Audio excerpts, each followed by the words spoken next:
Buenas tardes a todos. Gracias por conseguir que estas jornadas se mantengan, aunque tardemos 8 años en repetirlas, o 10. Pero bueno, es un placer estar con vosotros y poder, sobre todo, intercambiar estas experiencias tan interesantes, tan fructíferas y que tanta ilusión despiertan en todos los que participamos en este tipo de trabajos, ¿no? Al final, yo creo que se trata de una cuestión de ilusión en la que somos capaces de solventar todas las cosas que pasan a nuestro alrededor en un mundo tan distinto como es el de los trabajos en situaciones especiales, con unos medios muy limitados, y bueno, pero con un espíritu de equipo que yo creo que es una de las grandes ventajas y de los grandes logros de este tipo de intervenciones. O sea, yo creo que es verdaderamente el trabajo colectivo y el trabajo colaborativo se manifiesta día a día. No, aparte de porque vivamos juntos o muy cerca, yo creo que esta relación entre los distintos profesionales es mucho más cercana que aquí en el mundo más civilizado en el que nos movemos. Voy a presentar una parte del trabajo que se lleva a cabo en la tumba T209. Está muy cerca del templo de Tutmosis III, que antes hablaba María Antonia y hablaba Agustín. Es la zona del West Bank, muy cerca también del recinto del Ramesseum, ¿no? Y muy cerca de toda la zona de templos. Aquí estamos en la ubicación del Ramesseum y nosotros estamos en esta localización, ¿eh? Aquí podéis ver también el templo de Tutmosis III, o sea que estamos todo en este entorno lleno de gente con ilusiones, ¿vale? La tumba, la TT209, es una experiencia curiosa porque se trata de una tumba edificada o construida en un sitio muy especial porque las condiciones en las que se encuentra geológicamente o geográficamente pues están muy condicionadas por la existencia de un wadi que pasa rozando materialmente el cierre de la tumba. Esto condicionará enormemente la conservación de la tumba y condicionará todas nuestras actuaciones. Aquí la vemos en este entorno, en esta foto antigua, cuando todavía estaban construidas las casas de Gurna alrededor. Bueno, y esta es la imagen inicial cuando nosotros iniciamos el proyecto. Todavía había construcciones encima o en las proximidades de la tumba. Esto posteriormente han sido sistemáticamente demolidas, una cosa que la verdad es que ha cambiado mucho también la visión geográfica del lugar, ¿no? sin las construcciones, ¿no?, que había en la ladera de las montañas. Físicamente me refiero a cuando empezamos a excavar, a trabajar. Es en el año 2012, entiendo que hay un montón de años anteriores para conseguir todos los permisos y poner en marcha el proyecto, y empezamos en el año 2012, o sea que hemos cumplido 10 años de trabajo en el yacimiento. En el año 2015 se realizaron estas jornadas en el Santa María Real de Nájera. Y recuerdo un poco que lo que presentamos era absolutamente incipiente porque llevábamos 2 temporadas excavando y en realidad lo que habíamos hecho era retirar sistemáticamente basura en todos sus estratos arqueológicos, por llamarlo de alguna manera. En realidad, al final, esta tumba, que como digo está excavada en el Wadi, o sea, es sistemáticamente anegada por las riadas que periódicamente se producen en la zona. Se excava, Mont ya la excava en el año 1905, bueno, la excava, hace una trinchera directamente para llegar a las cámaras, y vemos en esta estratigrafía cómo desde el año 1905, esta es la trinchera que hace Mont para llegar a esas cámaras, vemos cómo se han ido sucediendo las capas de depósitos aluviales continuamente. De hecho, bueno, Carter ya habla de que en la KV62 existe también esa acumulación de depósitos de riada y que aproximadamente cada 10 años tiene lugar una gran avenida que inunda las tumbas. En este caso, en la tumba T309 es evidente, ya veis un poco el aspecto que tenía la tumba estaba absolutamente colmatada de depósitos de tierra, prácticamente no había espacio, había cámaras incluso que ha habido que excavar entrando, digamos, en los niveles desde las puertas, porque si no había espacio para poder acceder, y ya en ese momento planteábamos en las jornadas de Nájera, que han pasado 8 años, que no está mal, planteábamos ya un poco lo que pensábamos que podía ser las actuaciones de conservación y restauración en la tumba. Evidentemente hay una serie de actuaciones directas, limpieza, consolidación, cuestiones relativas a la seguridad, que también son muy importantes, y cuestiones relativas a la protección de los elementos que se van excavando. A nivel de actuaciones directas, y luego bueno, pues hablábamos de una serie de condiciones ambientales que habría que mejorar, que habría que intentar controlar, y bueno, y el tema tan interesante y tan sugerente que es qué hacemos con los materiales que se van apareciendo. Los factores de alteración. Pues bueno, como he contado, al final el principal agente de alteración de la tumba, por lo menos del interior de la tumba, hasta ahora solo estamos viendo la parte interior, ¿no? Pues son estas acumulaciones, el ambiente que crean estas acumulaciones, las condiciones termohigrométricas del espacio interior, todo esto pues, da lugar a un estado de conservación singular, ¿no?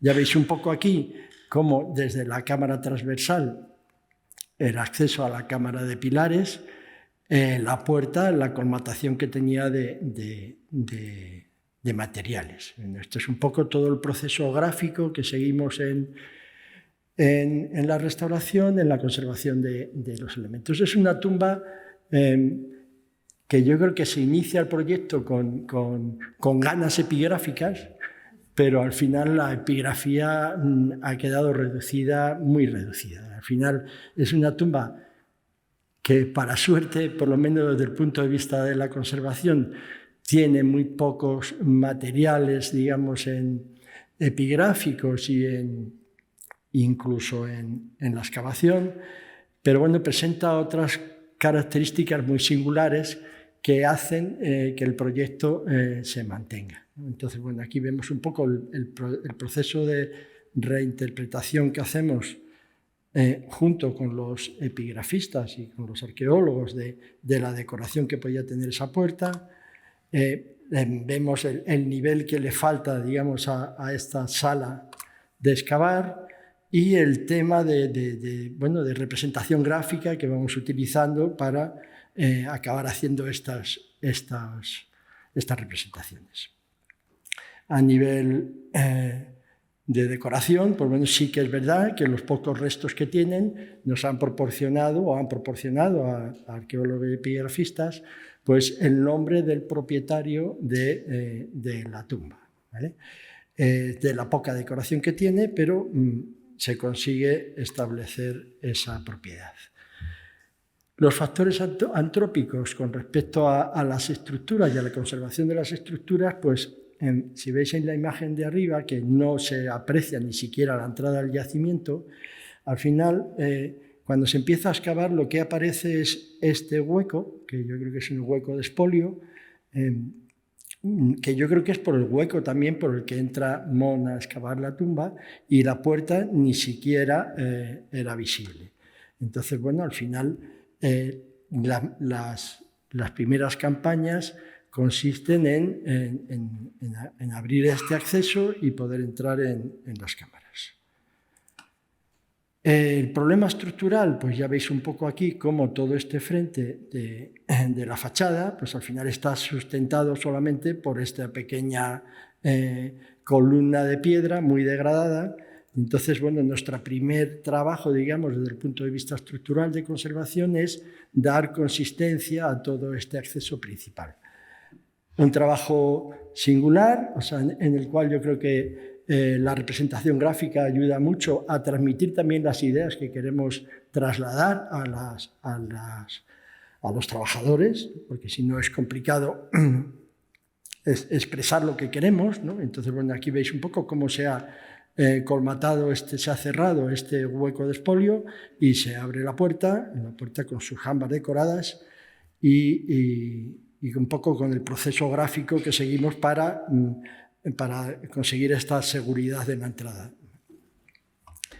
Desde el punto de vista de estructural, el edificio no tiene problemas internos, digamos, ¿no? Sí que es verdad que el techo, bueno, es esta caliza típica de la zona que sí que tiene algunas desplacaciones, pero no son de carácter grave. Sí que ha habido que hacer algún pequeño cosido en algún dintel, pero son trabajos muy puntuales, donde verdaderamente yo creo que está el esfuerzo de conservación a nivel estructural es en el tema de los adobes. En el tema de los adobes, que son toda la parte exterior de la tumba. Es decir, nosotros llegamos a excavar una tumba que nos crece, porque la tumba crece cada año, parece increíble, pero cuando parece que se va a acabar aparece otra cámara, y el problema es que nos crece por dentro y nos crece por fuera, porque por fuera empiezan a aparecer estructuras de adobe que forman todo este complejo externo que tenía que tener la tumba.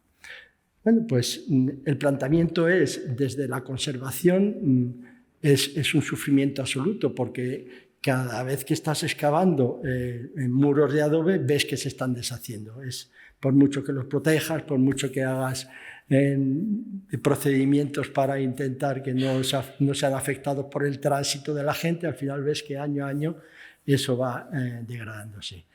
El problema es que para llegar a poder intervenir en ellos hay que tener el conocimiento suficiente para poder interpretarlos. Entonces, al final, entre una cosa y otra pasan años, y en este caso pues el sufrimiento nos ha durado pues yo creo que 7 años, básicamente. Es decir, porque al final la tumba seguía creciendo al exterior y había que tener ese momento para poder empezar a proteger estas estructuras de adobe tan singulares.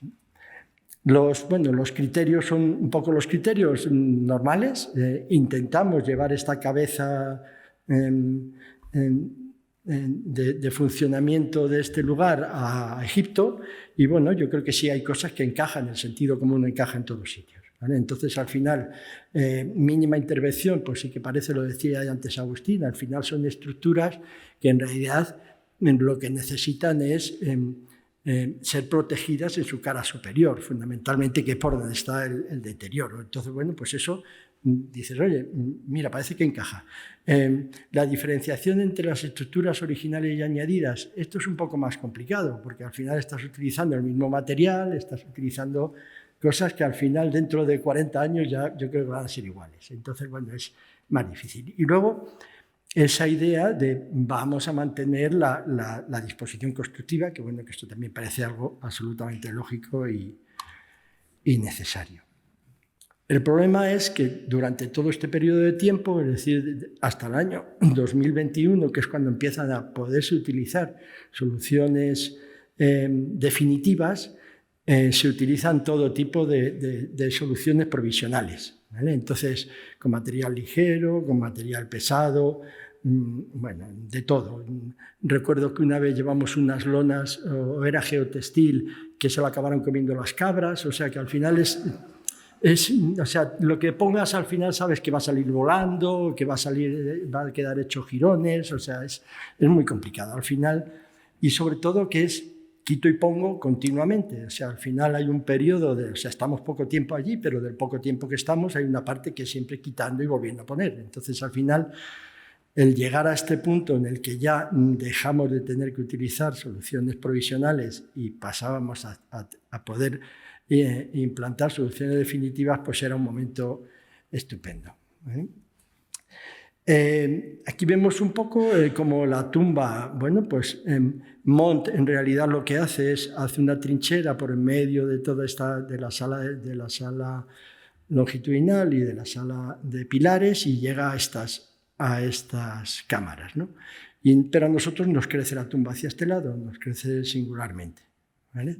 Entonces, bueno, es un proceso muy lento porque al final sacar esa cantidad de materiales y aparte sacarlo con criterio arqueológico, ¿no? Porque al final es esta manera de depositarse las ramblas de tierra, o sea, las inundaciones, pues al final aporta mucha información que si no se estudia arqueológicamente, pues es un poco a una trinchera y saco material. Al final está la cantidad de depósitos que el avance estratigráfico de la excavación es muy lento. Muy lento porque es muy sistemático y muy documentado. Aquí vemos un poco la superposición de lo que es la superestructura, la estructura exterior, que al final, después de 6 años, pues, o 7 años, se consigue ya definir su perímetro, su forma, sus dimensiones y un poco el paso previo para poder empezar la reconstrucción. La tumba, como la superestructura, como se asienta en una de las laderas que bajan hacia el lecho del Wadi, está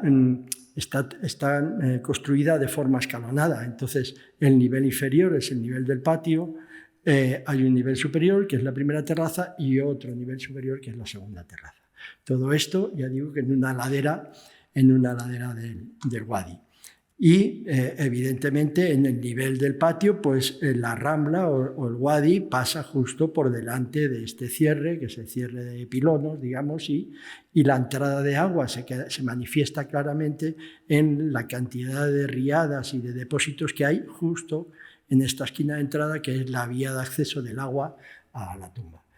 Entonces, esto que para nosotros era un problema desde el primer año prácticamente, porque veíamos que el problema que tenía la tumba era las riadas, pues al final hasta... ¿Por qué habla? Yo no he hecho nada. Pues este problema al final...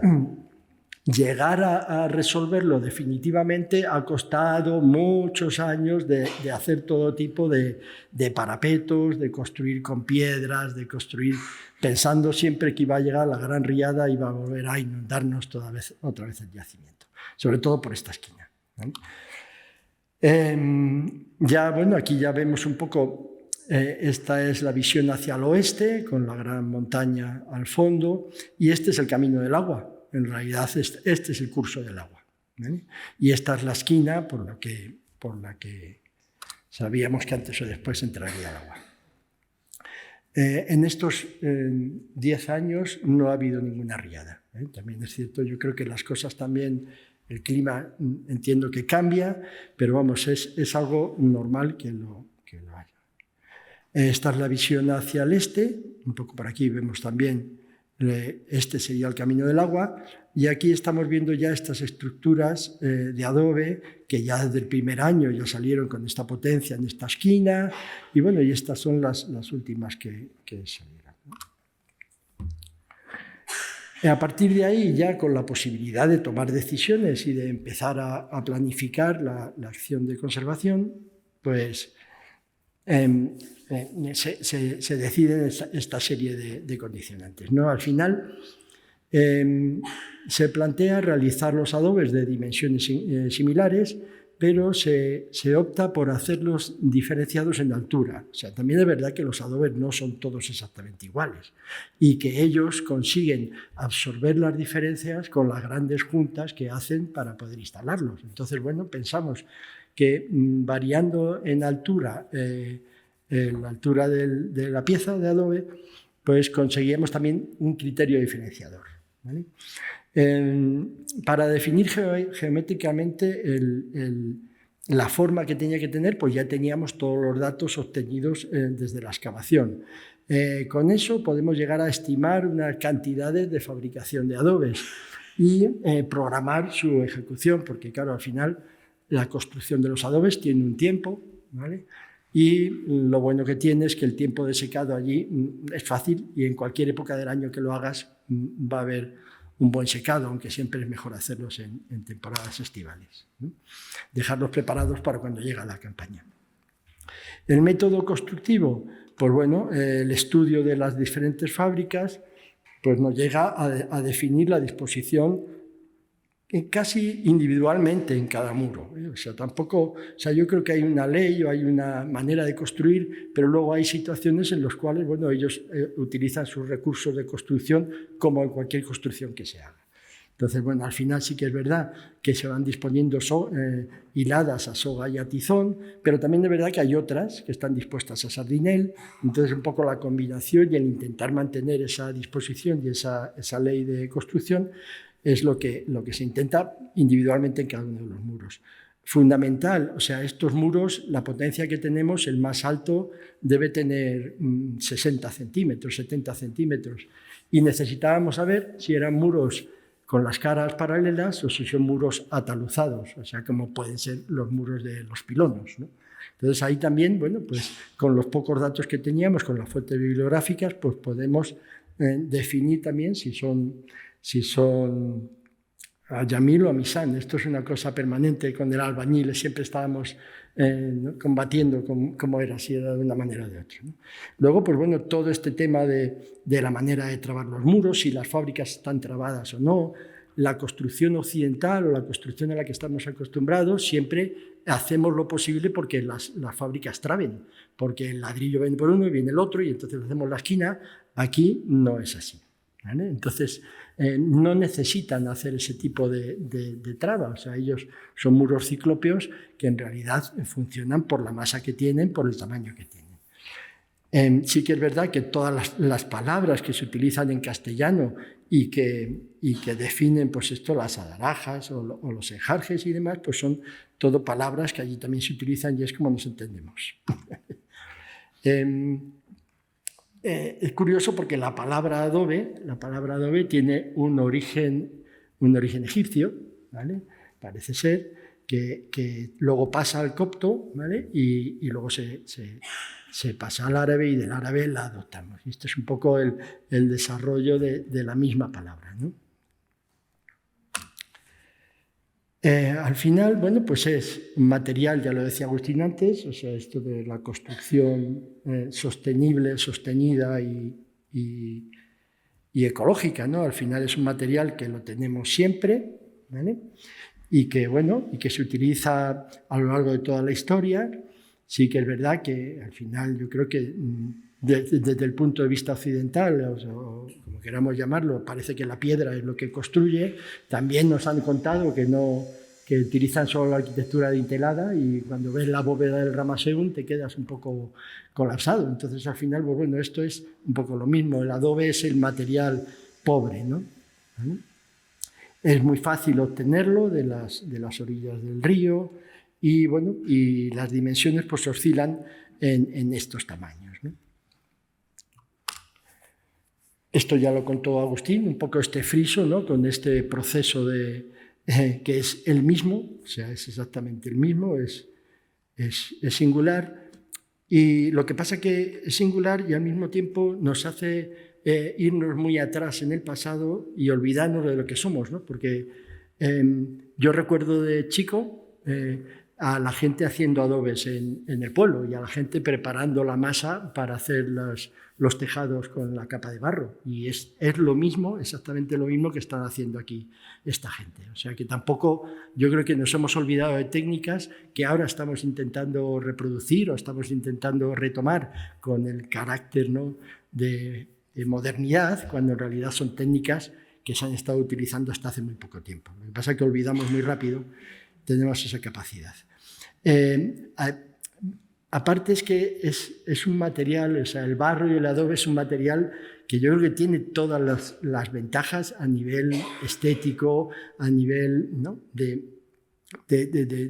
calor que transmite, de cómo con él se pueden hacer todo tipo de cosas, desde alcorques para los árboles o vallas, o sea, al final es un material, la verdad es que, y luego por supuesto con unas texturas y unos acabados impresionantes. Estos son imágenes de adobes modernos, fábricas de tierras modernos. Es verdad que hay una corriente ahora en todo el mundo en el cual se está poniendo otra vez en valor el volver a recuperar estas técnicas, ¿no?, y con un carácter estético evidente. La figura más importante en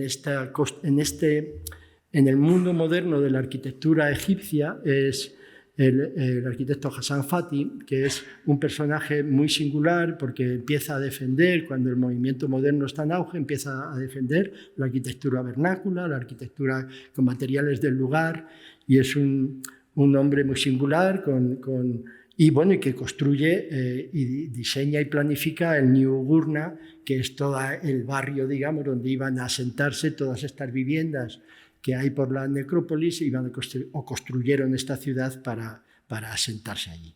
Es una arquitectura estupenda, con todo el carácter, tradicional, pero al mismo tiempo con características modernas. Esta imagen la traigo porque está muy bien, porque este hombre incluso utiliza el sistema de representación que se ha utilizado siempre en Egipto, ¿no? Con estas perspectivas que mezclan vistas en planta y vistas en alzada, ¿no? Los componentes, pues bueno, está claro, es el lodo, la arcilla, la arena y la materia orgánica y las cenizas. La arcilla puede ser de dos tipos, y aquí, bueno, Agustín sí que habla de un tipo de paja, de una manera de fabricar. O sea, en nuestros adobes, al final, la paja viene digerida. O sea, no es paja limpia, entre otras cosas porque la paja limpia es cara. Y entonces, al final, parece que tiene más sentido utilizar la paja ya que se han comido, o sea, es con el abono de las vacas y de los bueyes. Es decir, no es paja limpia, sino que se saca directamente del establo y es con la que se mezcla, el barro, ¿vale? Aquí vemos un poco el proceso, estas grandes balsas, ¿no? Que esto ya digo que es la imagen que yo tengo de cuando arreglaban los tejados en este pueblo de Segovia, ¿no? Se veía a la gente metida adentro y trabajando. Bueno, este es el proceso de humectación, muy simple también. Ellos hacen estos grandes círculos y lo que van haciendo es haciendo como terrazas en las cuales está más o menos humectado, más o menos mezclado el material. Y así pues van como consiguiendo la consistencia de la masa, ¿no? Esto es lo mismo, aquí volvemos a estar en la terraza inferior, cuando ya el hombre está ya mezclando para... Sí que es verdad que aportan algo de paja limpia, pero es poquísimo comparado con el resto, ¿vale?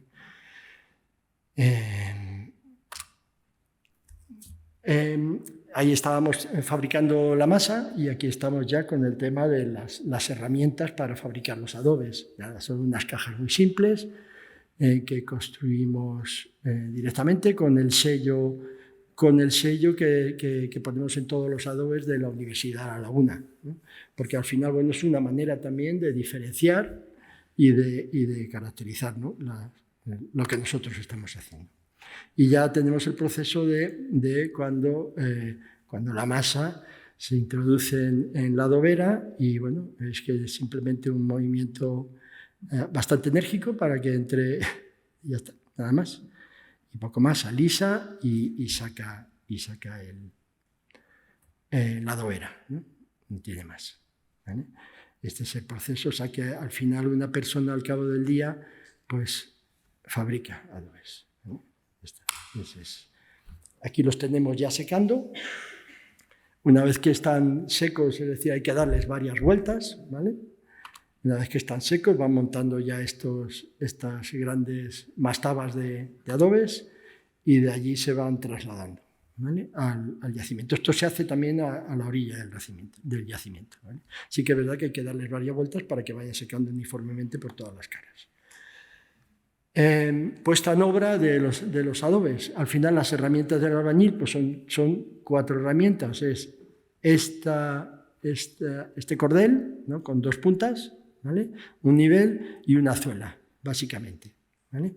Y luego ya para los acabados o para lanzar la masa, la paleta y la rasqueta. Aquí vemos cómo están funcionando con la paleta. ¿Cómo se rompen los adobes? Pues hay veces que lo rompe con la azada, con esa herramienta de corte, o veces que lo rompe con la punta de la paleta, con la arista de la paleta. Y aquí están, pues bueno, talochando o enmorterando con adobe también una de los parámetros. El procedimiento, bueno, esto es un poco las líneas, o sea, ellos utilizan este cordel con estos clavos tan estéticos y es todo lo que utilizan. O sea, yo recuerdo que empezamos pensando hay que poner unas reglas, no hay reglas, aquí no hay reglas.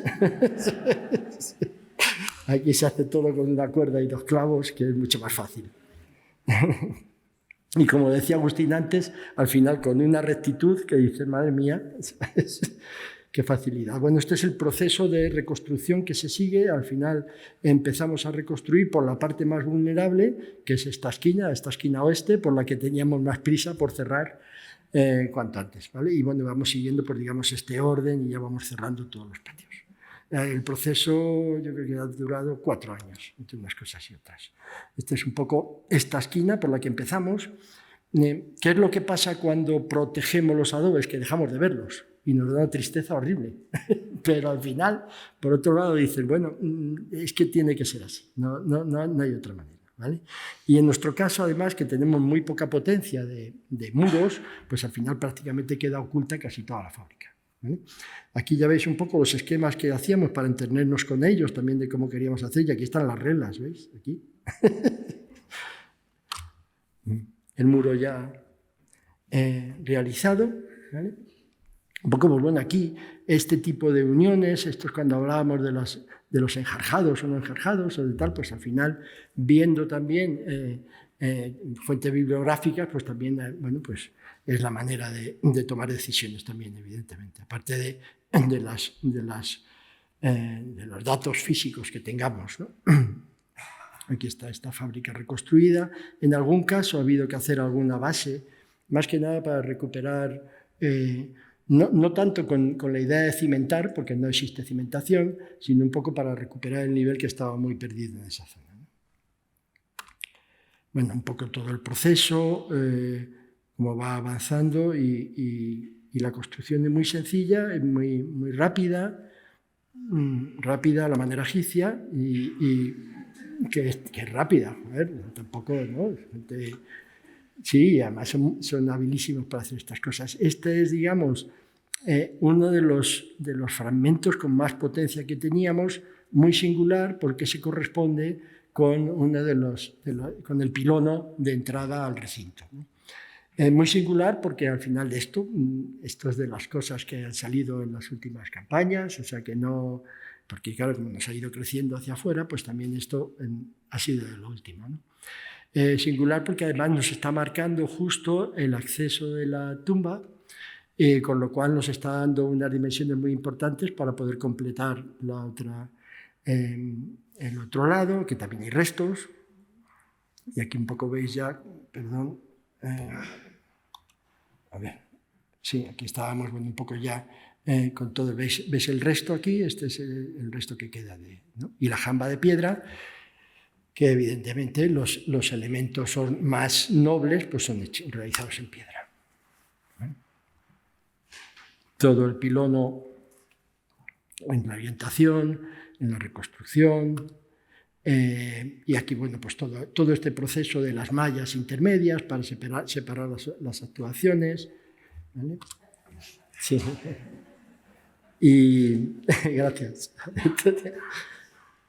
Y bueno, un poco como seguimos por la 131, por el lado este, en dirección de la cumbre del valle, vamos, de la ladera, veis aquí los 3 niveles de que estábamos hablando, y aquí hay restos importantes de recubrimientos, ¿no?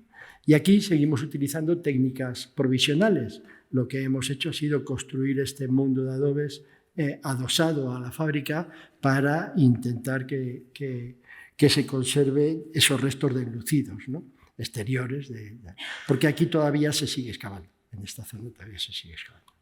Como estamos empeñados en que crezca, pues seguimos excavando. Los muros, este es el muro de separación de las terrazas, un poco todo es el mismo proceso, ya veis. Bastante detenido, sobre todo en los encuentros, en cómo resolvemos el aspecto ya de las 2 terrazas. Aquí estamos en el muro que configura las 2 terrazas, y este es un poco el aspecto final del cierre superior, ¿vale? una visión general de cómo este es el camino del agua. Nosotros ya hemos conseguido cerrar en la esquina y bueno, nos queda ahora, tenemos otra vía de entrada que es la puerta, evidentemente, y ahí seguimos poniendo cerramientos provisionales, ¿vale? Porque todavía queda por conocer otro aspecto de la zona que se está excavando ahora, exterior.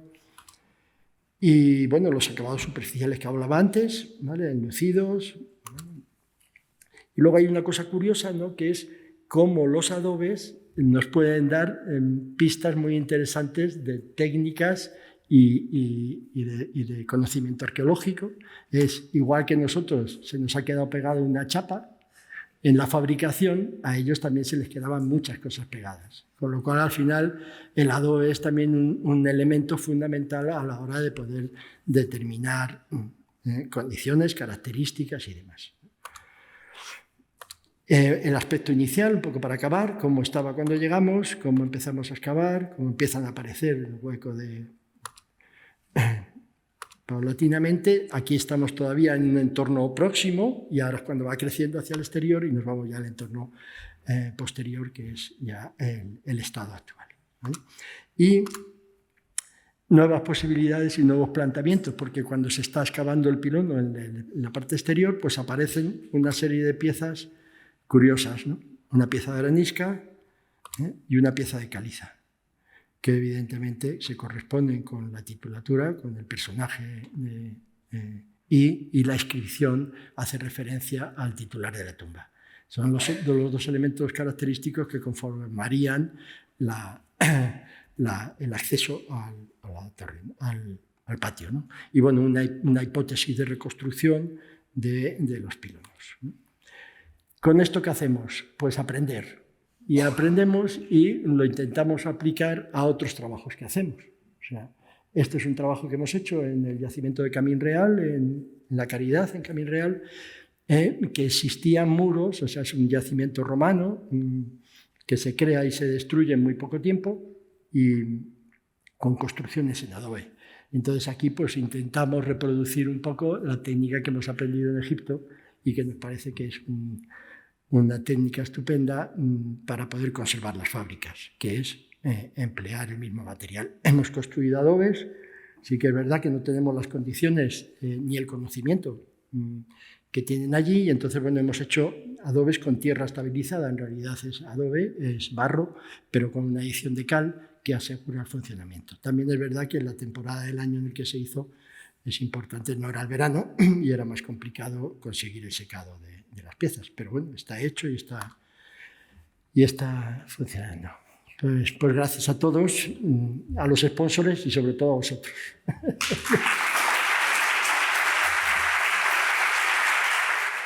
Por tu estupenda explicación de vuestro trabajo, y lo que habría que plantear sería un monográfico sobre adobes.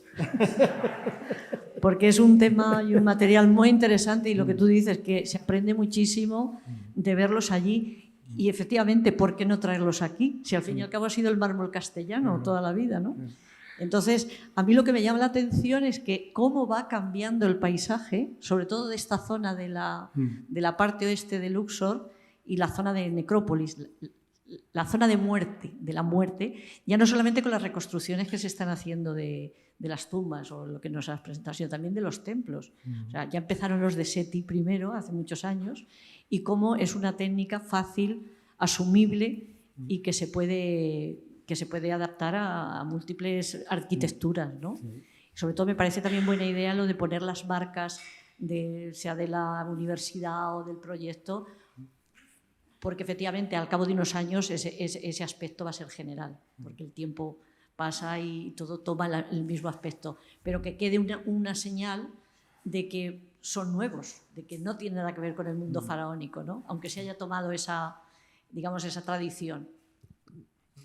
Es curioso que hablabais antes de inteligencia artificial. El otro día viendo algo, no sé, algo de esto de internet, una máquina para construir con barro, ¿vale? Es un robot que en realidad están experimentando para hacer construcciones directamente, o sea, es una bomba que en realidad lo que va haciendo es echando el barro. y están experimentando con una forma que es la bóveda nubia. O sea, lo que construyen, si tenéis oportunidad de mirarlo, porque yo me imagino ya el robot allí. ya lo estoy viendo.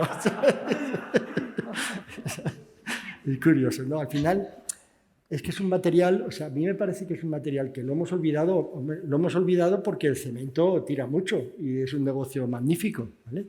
Y entonces al final se ha olvidado y se ha olvidado en todo el mundo, porque en Marruecos, o sea, es una técnica también que está desapareciendo en todos sitios. Entonces al final, a ver si ahora volvemos para atrás y conseguimos que no se pierdan, por lo menos en los sitios en los que se mantienen, ¿no? Porque al final está claro que es una técnica fácil, ecológica, mantenible, o sea, bueno, es un poco... Sostenible. Sostenible, exactamente. De moda que está ahora. ¿Preguntas? Bueno, enhorabuena y por el trabajo.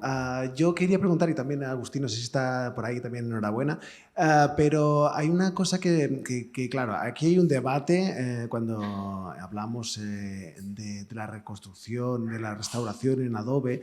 Claro, si consigues mantener unas condiciones donde no afecten demasiado los efectos meteorológicos, en este caso tenéis vosotros, por ejemplo, sobre todo la afectación de una posible riada, un wadi, ¿no?, que estamos allí, ¿no? Pero sí que es verdad que, por ejemplo, como tenemos en Oxirrinco, que tenemos estructuras aisladas, ¿no?, donde cuando vienen los vientos, el Shamsin viene con arena y eso es un chorro de arena que te degrada cualquier superficie, ¿no? Y una vez está excavado, lo que nos encontramos es que la degradación es muy alta y es verdad que generalmente, pues bueno, la primera acción es cubrir las crestas de los muros para una cuestión de estabilidad de los muros, ofrecer un poco de peso, una capa de sacrificio. Pero claro, luego también tenemos un problema en los paramentos verticales. Claro, son estructuras que, como sabemos, cuando vives en una estructura de adobe, la cuidas semanalmente, diariamente, anualmente. Estás ahí reparando el daño que se produce con el barro, volviendo a ponerle barro si te falta un adobe y si no, revistes otra vez, ¿no? Y claro, ¿cómo actuamos a veces de decir, bueno, hay que ver el original? Dices, sí, hay que ver el original, pero el original en 2 años lo vamos a tener perdido también a veces, ¿no? Y es eso, pues bueno, claro, la cobertura, ¿no?, es importante, pero claro, también en los paramentos verticales que te sabe mal dejar de verlos, ¿no? Pues como que ¿qué hacemos, ¿no?, en estos casos, ¿no? Y es un debate, no es un debate y tampoco no es que tenga que tener una solución fija, ¿no? Pero es verdad que esa idea de poder ver, pues bueno, claro, en el templo de Tutmosis III tenemos unos paramentos espectaculares, pero cuando tienes un paramento simple, ¿no?, y dices, bueno, esto se me va, ¿no? Y es decir, pues bueno, pues a veces tienes que optar, quizá tendremos que optar para no ver el muro original en pro de su conservación y en pro también de la musealización del espacio y poder recrear un poco lo que era el muro de protección, ¿no? Y a la vez también, a la vez que crecen los muros exteriores, también proteges los interiores, que quizá te puedas permitir el lujo de no rehacer los paramentos verticales, por ejemplo, ¿no? Es un poco ofrecer este debate, que también es verdad que claro, los restauradores que queremos ver la parte original, diferenciarlo y no sé qué y tal, pues claro, llega un momento que en un elemento tan vivo y en este sufrimiento que es un yacimiento arqueológico, pues claro, a veces dices, ¿usted qué hago?, ¿no? Es un poco difícil, ¿eh? Pues eso, sufrir. Hombre, yo creo que al final, o sea, es todo un equilibrio, ¿no? Al final, ¿no? Yo creo que lo principal es pensar las cosas. O sea, lo principal es no ir con una solución estándar a los sitios, ¿no? Yo creo que es la función del restaurador o del conservador, al final, individualizar las cosas, ¿no? Al final, me parece que no se puede ser de Biolek o de Ruskin. Ya está bien. O sea, al final, el mundo yo creo que es una mezcla de cosas. Y sobre todo es tener ese tiempo, tener esa capacidad de análisis de las cosas y capacidad de sacrificar. O sea, yo entiendo que también algo hay que perder. me da igual que sea la visión o que sea... Porque si no, al final, si vamos con unos conceptos demasiado puristas, al final no hacemos nada, ¿vale? Y entonces lo bueno que tiene esta situación egipcia o esta situación de Oriente es que tienes que hacer. O sea, te tienes que llevar la pintura. Entonces, mira, con soporte, sin soporte, yo me llevo la pintura. Entonces, al final, esta necesidad de actuar no en plazos occidentales, sino en plazos egipcios, es buenísimo, porque te vuelve a la realidad, ¿no? Y sobre todo te da esa posibilidad de no ser tan maximalista con las cosas, ¿vale? Porque yo creo que la restauración, que es una profesión apasionante, ¿vale? Y que me encanta y que es mi profesión, al final, si te pones en un nivel como que cuidado, o sea, no haces nada. No haces nada o lo haces de manera poco meditada, es porque es el dogma, ¿no? Y yo creo que al final es bueno por eso creo que es bueno la realidad, este mundo, ¿no?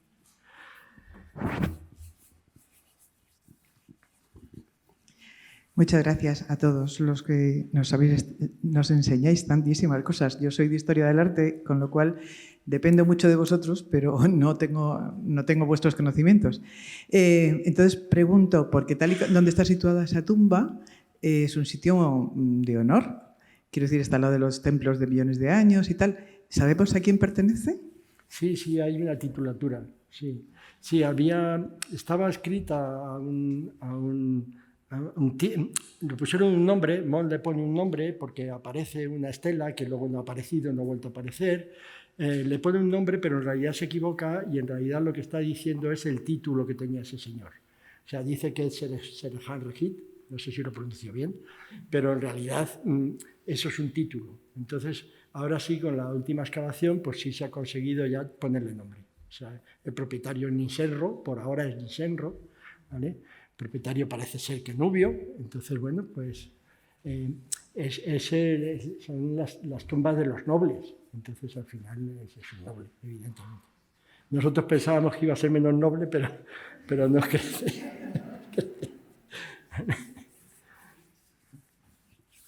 Sobre eso, además, es que está bien, ¿no? Porque al final lo bonito también de este trabajo global, ¿no? Es que al final todo va encajando, ¿no? Entonces, al final aparecen Useptis, los Useptis tienen también sus nombrecitos, no sé. Entonces, al final, bueno, está bien, está curioso, ¿no? Y al final sí que yo creo que el trabajo metodológico, como se hace ahora, pues sí que te aporta muchos conocimientos y quitar de en medio muchas cosas que estaban mal hechas anteriormente, ¿no? 25.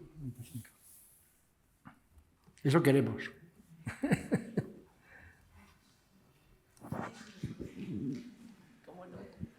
Perdón. Ahora estaba pensando también que, claro, al final con esos tipos de trabajos nos pasa un poco que hacemos un poco de arqueología experimental, ¿no? Al fin y al cabo estamos intentando reproducir las mismas técnicas no solo para una reversibilidad, para una adaptación de los materiales, sino también un poco una cuestión de las prácticas y ver que a veces pues, hay cosas que en principio parecía que estaban bastante estudiadas, pero oye, esto no funciona así, ¿no? Y claro, a veces cuando estamos restaurando nos damos cuenta de que hay fallos, ¿no? A veces en las propias investigaciones de decir, oye, es que esto no funciona así, ¿no? Y esta parte de restauración que estamos haciendo, que como hemos hablado un par de veces ya, que es fijarnos en la técnica ejecutiva de cómo se realizan las cosas es muy importante, ¿no? Y creo que es súper interesante que siempre nos fijemos en esta parte y que eso, hacemos la arqueología experimental y bueno, yo, una tontería, pero muchas veces me he encontrado restaurando un muro y decir, oye, es que este muro lo hicieron de derecha a izquierda, no izquierda a derecha. Una tontería porque te estás fijando en cómo ponían las piedras y dices que es que no pueden haberlo hecho de otra manera, ¿no? Y eso es interesante también para conocer un poco las técnicas antiguas, artesanas, de piedra o de adobe, ¿no? Y creo que eso es interesante. Yo creo que la restauración es un lujo. Es un lujo en el sentido de la proximidad que tienes a las cosas. Y si eres un poco, ¿no? Pues curioso, ¿no? Pues al final consigues conocer muchas cosas, descubrir muchas cosas, que yo creo que el tema es cómo conseguimos que ese valor que se descubre con la restauración se transmita a la arqueología o se transmita a la historia, o que seamos capaces de, a partir de la evidencia, de echar por tierra teorías que llevan años o siglos, ¿no? Entonces, bueno, me parece que es el esfuerzo de la restauración. O sea, aparte de la restauración no solamente de hacerlo muy bien y que dure, sino que es documentarlo, que es conocerlo y sobre todo aprovechar esa oportunidad. O sea, nadie tiene la oportunidad de llegar a un sitio y estar a 3 centímetros de, no sé, ¿no? Entonces hay que verlo así, ¿no? Y conseguir vender esa oportunidad. O sea, tenemos que conseguir vendernos también. O sea, yo creo que, ¿no? Porque si no, al final, sí, mira qué bien me lo han dejado, ¿no? Cuando al final yo creo que aportamos mucho más, ¿no? Entonces me parece que es